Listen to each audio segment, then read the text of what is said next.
زبور 84۔ آئے لشکروں کے خداون، تیرے مسکن کیا ہی دلکش ہے۔ میری جان خداون کی بارگاہوں کی مشتاق ہے، بلکہ گرزار ہو چلی۔ میرا دل اور میرا جسم زندہ خدا کے لیے خوشی سے للکارتے ہیں۔ آئے لشکروں کے خداون، آئے میرے بادشاہ اور میرے خدا۔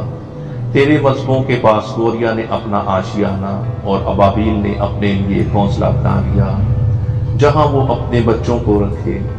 مبارک ہے وہ جو تیرے گھر میں رہتے ہیں، وہ سدا تیری تعریف کریں گے۔ مبارک ہے وہ آدمی جس کی قوت تجھ سے ہے، جس کے دل میں سیون کی شاہراہیں ہیں۔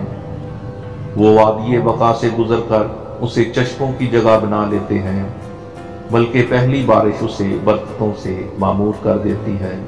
وہ طاقت پر طاقت پاتے ہیں، ان میں سے ہر ایک سیون میں خدا کے حضور حاضر ہوتا ہے۔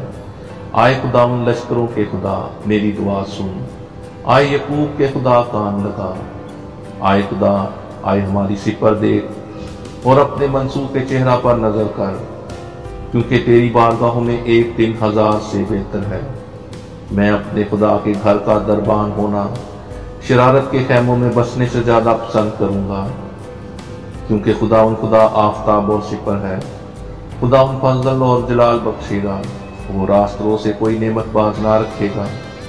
آئے لشکروں کے خداوند، مبارک ہے وہ آدمی جس کا توکل تجھ پر ہے۔